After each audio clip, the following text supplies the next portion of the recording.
একদম গরম গরম পিঠা খেতে কিন্তু চলে আসলাম তিলকপুর বাজারে।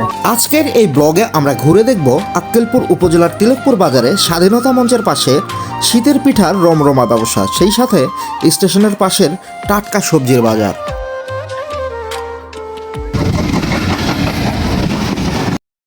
প্রিয় বন্ধুরা, আসসালামু আলাইকুম। আমার নতুন আরেকটি ব্লগ ভিডিওতে আপনাদের সকলকে স্বাগতম।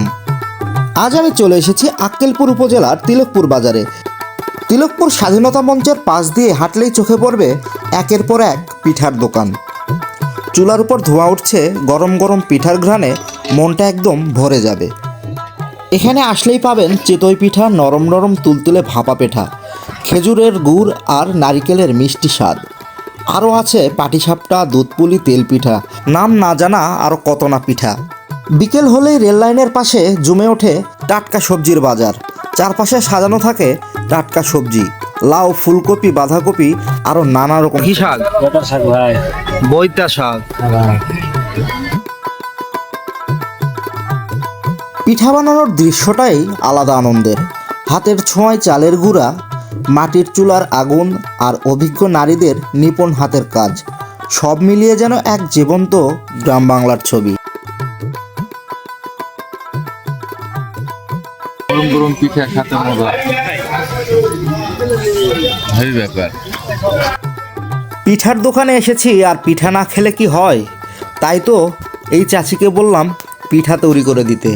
সে এত সুন্দর করে পিঠাগুলো তৈরি করছে, দেখেই খেতে মন যাচ্ছে। আপনারাও আসবেন এই দোকানগুলোতে, পিঠা খেয়ে যাবেন। একদম আপনার সামনেই টাটকা টাটকা পিঠা বানিয়ে দিবে।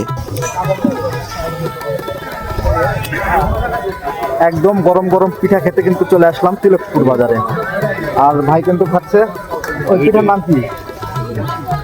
ওটা হচ্ছে ঝাল চিতই পিঠা। চিতই পিঠা, ঝাল চিতই। আর আমি খাবো এখন ফুরফুরি, যেটা ধুপি পিঠা বলে। এই পরিশ্রমী মানুষগুলোর দোকানে পিঠে খাওয়ার মজাই আলাদা। অনেকেই জানেন এই শীতের কয়েক মাস তাদের বাড়তি আয়ের সুযোগ তৈরি হয়। কারো সংসারের খরচ চলে, কারো ছেলে মেয়ের পড়াশোনার খরচ উঠে আসে এই পিঠা বিক্রি করে। শীতের সময় এগুলাই তো ভালো লাগে।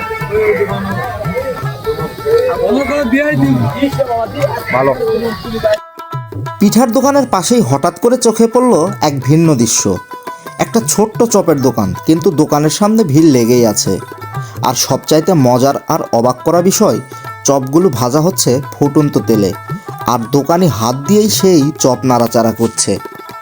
এক মুহূর্তের জন্য থমকে গেলাম, গরম তেলে হাত ঢুকিয়ে কিভাবে সম্ভব। এই কৌতূহলই আমাকে ছুটে নিয়ে গেল এই দোকানে। কাছ থেকে দেখলে বোঝা যায় বছরের পর বছরের অভিজ্ঞতা। তার হাত যেন আগুনকেও হার মানিয়েছে।